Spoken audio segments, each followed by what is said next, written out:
I'm just going to skip a little. I'm just going to say a little bit. I've also mastered in spiritual psychology. So that's where my expertise comes from. It's about spiritual psychology, where I use a lot of spiritual psychological principles in my work. Alright, so what I'm going to talk about today is radiant health and vitality for women, keys for radiant health, self-care and guilt, common self-care myths, and practicing self-care. Awesome. So what is radiant health and vitality? Carolyn Myss says that the greatest gift you can give the world is a healthy you. Radiance is the beauty that is within, and vitality is the goddess energy that we hold within ourselves. As women, we have a lot of energy, and it's the goddess energy. So when you say that, each one of us possess it as a seed within us. Alright, so the keys for achieving and maintaining radiant health and vitality. The first and the most important one is self-awareness. Only if you are aware of what you are doing, where you are, and how you are being, not only on the physical level, but at your emotional, mental, and spiritual level, that's where you can have a holistic health and vitality. The second step is self-acceptance. So again, in the meditation, there was a lot of things where we spoke about accepting ourselves.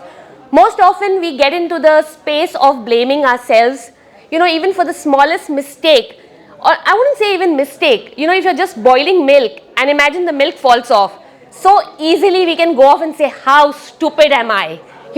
So that is the space where we want to move from. And the third one was self-responsibility. It's okay. Yeah. So now how we are going to learn a new way of being self-aware. We need to go from our mind, body, and spirit at all levels of our being. So to change your experience in this area, you will need to change the energy of your thoughts and the feelings about yourself. If you don't feel happy, if you don't feel comfortable with yourself, it's going to be very, very difficult to get to the space of being really happy. So you can hear your thoughts. As an individual, whatever you do, whatever you speak to yourself, you're able to hear it. You're able to feel it physiologically, and you can also sense it at your spiritual level. Alright, so self-care actually boosts your self-esteem. You can only be very confident or have the real self-esteem when you care for yourself. If you do not care for yourself, no one else is going to care for you. What you do for yourself is what you are asking the world to do for you. So I would say treat yourself with a lot of kindness. Okay, self-care also means setting your boundaries. So stop making excuses and procrastinating or postponing and taking time for yourself. But when I talk about boundaries, it's very, very easy for us to create boundaries for others. What we really forget is having boundaries for ourselves. When I talk about boundaries for ourselves, it means that if you want to say a no, it is a no. It doesn't have to be a yes. If you want to exercise, you want to exercise. You don't have to procrastinate it just because you have some work. So there are a lot of boundaries that we do not create for ourselves. So it's very, very important that we focus on that. Sandra? Alright, self-care improves focus. The less stress and burnt out you feel, the more you can focus on your tasks. So of course, it's very, very helpful. So imagine the amount of gifts you're giving yourself by just loving yourself and taking care of yourself. Alright, I want to, with a show of hands, how many of us get a side of guilt with their little serving of self-care? I hope there's none. Oh, there is. Anyone else who feels guilty? Almost all the moms. Excellent. That means all of us are lying here. It's not possible that you do not feel guilty for yourself. I, as a coach, would feel guilty many a times for not being able to give time to my family, for not being able to be where I want to be somewhere. So if I'm saying that I'm not guilty, I am 110% lying. I definitely feel guilty. It's how you pull off yourself from the guilt, which is more important than beating yourself up for feeling guilty. That's what's important. All right, can we go ahead? So our choices of words may unwittingly cause self-care shame. So how we talk to ourselves, that's extremely important. What we say to ourselves when we are in the space of guilt, that is most important. Saying yes to yourself often means saying no to other people. And we have to get okay with saying no to other people when we really want to say no. It just doesn't mean that every time you say no to others. But if you really cannot do it, then please accept it and say no to others. And you do not have to give an explanation. All right. So this particular slide I put up here is because many of us post, about our basic needs, about our enjoyment. But this term that we use, indulging and splurging, is become very, very common on Instagram, on social media. Now, it doesn't mean that just if I go for a walk, I'm indulging and I'm splurging my time out. So it's about using the right balance for what we do for ourselves, what is important for ourselves. It's very, very important that it's not about splurging. It's not about, just indulging. It's about loving yourself. All right, let's now debunk some self-care myths. One, self-care is only for people struggling with mental health. Honestly, in today's world, we all are under stress. We all have some kind or the other things that we go through. But it does not mean that if you're mad or if you have a mental problem, that's when you need to love yourself and care for yourself. Self-care means alone time. Well, really, is it true? Is it just that self-care, if you're loving yourself, it means that it's only alone time? I can love myself by just being with my friends. So it's about how you use that self-care for yourself. Self-care is expensive and are rewards to be earned. It's up to you how you want to use self-care. You can go and splurge money for self-care. You can just spend 5 minutes of your time daily with yourself, and that's the biggest self-care that you can do for yourself. Some very, very easy things or 5 inexpensive self-care techniques: journaling, sleep, watching movies, having a bubble bath, and cooking. It could just be as simple as that. But I don't mean to say it's only these 5. Each individual person has their own self-care way, and it's for you to choose what works best for you. Okay, now self-care versus burnout. In this, I just want to tell you that when we talk about burnout, it's not only with organizations, it's also with entrepreneurs, it's also with housewives, it's also with moms. Everyone experiences stress and burnout. So what you want to do is use techniques which will allow you to work with yourself, love yourself, and take care for yourself. Self-care doesn't have to be expensive, nor does it have to be time-consuming. Simple self-care practices that you can do: 10 minutes of your morning time before you really start to hit the day or get into the world. Give yourself time, ask yourself what you want in the day today. In the night before you go to bed, just ask yourself what you could have done differently through the day.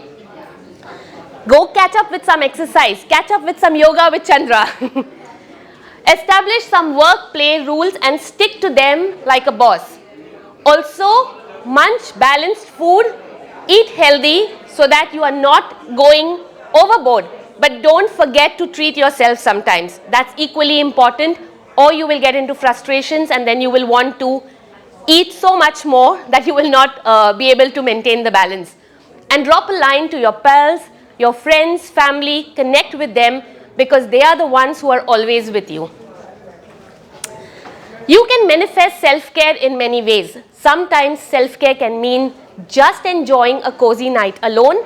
But other times it can be just asking for help from somebody when you need. So most of the times, when we are sad, when we are lonely, when we are upset, when we are frustrated, the easiest thing that we were told, it's okay, no worries, you'll be fine tomorrow. And we do the same with our children.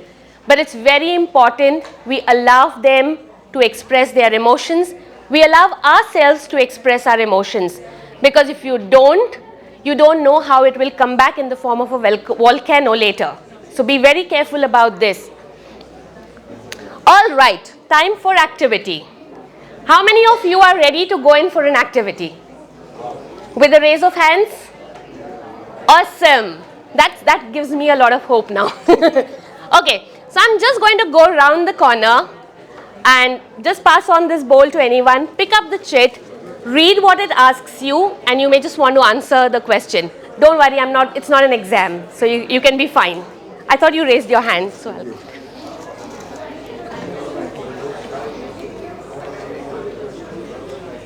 should read. yes?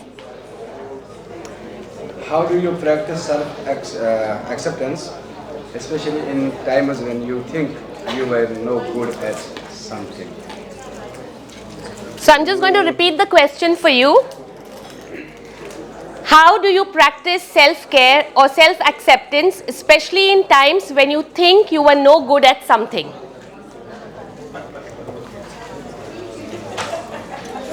Same as if it is not good for me, and when it is good for me, I'm thinking the same thing.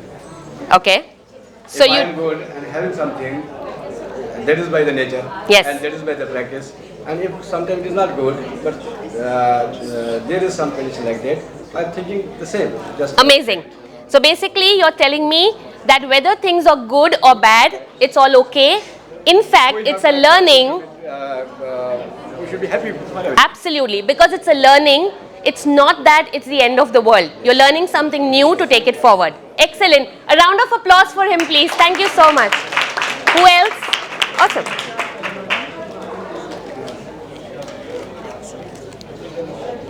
So I answered the question, yeah? You can. You want me to read it first? No, I can read. What are some self-care practices that you find most beneficial for your mental well-being? Important aspects, meditation and breath work. Now what I wanted to also bring forward is sometimes it's not easy for every one of us to meditate. So it doesn't mean that we pull ourselves down because we are not able to meditate. It's just about allowing your thoughts to come and go in the moment, and that's what meditation can also be. Meditation can also be a guided meditation. It can also be when you're in nature. So different ways of meditation. Anyone else up for it? Awesome. So I almost incorporate the self-care habits in the morning, like doing yoga. And most of my life I'm actually doing it, but sometimes it's down and I'm stopped doing that. And also it's making a list of great gratitude to something. Yeah, so in the morning when you're starting from gratitude, you're like getting up on the realities by being grateful and putting it into like when I have it actually. Yeah, so in the mornings, but sometimes like 5 days I'm doing and the 6 sometimes no, you know. So yeah, this is 2 habits which is great. Awesome. Gratitude is one of the best way to start your day because that really takes you going. And when we slip, it's okay. You can just pull yourself back from where you've slipped. So no problem at all. I'm just going to come round the corner.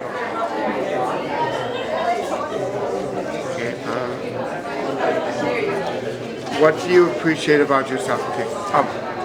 What do you appreciate about yourself? I am inquisitive, and I also like to learn about different aspects and different ideas that are different than mine. Amazing. Thank you so much for that, because many of us find it very, very hard to appreciate ourselves. We think we need appreciation only from others, but remember, you can always appreciate yourself just for what you are. Stand in the mirror, look in front of the mirror, look at yourself and say, I love you. I don't think there can be anything better than that you can do every morning. Anyone else? This is that one self-care activity you cannot do without. So awesome. All right, I'm going to go for one last one. Who's going to pick that? Sangeeta has something in mind today. Okay, so what I have is, ladies, can I have your attention? I got a slip from Sangeeta. And let me see what she has for me. So she wants, what motivates you to prioritize self-love, self-care in your journey to health and Vitality. You want an honest answer?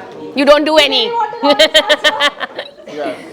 So recently my motivation is Mr. Rizwan. And I can keep on repeating this 100 times that I watched this movie. I was very touched because it was all about self-learning, going down and again coming up with the same motivation, because we are all part of, again, entrepreneurship, which is very depressing, which does not have money, which has a lot of fame, which has a lot of names and a lot of hard work behind it. So yes, so my motivation comes from Mr. Rizwan, and also from my family, my kids. My little one is just 10 years old, and he once told me, Mama, you know what my friend told me? I said, what? He said he saw you on the TV. I said, okay, wow, are you a celebrity? I said, do you think so? So that day I realized that, okay, whatever I'm doing, at least it is giving me some good results, and I felt so proud. Thank you, Monica. Thank you so much. All right, guys, what you can start practicing self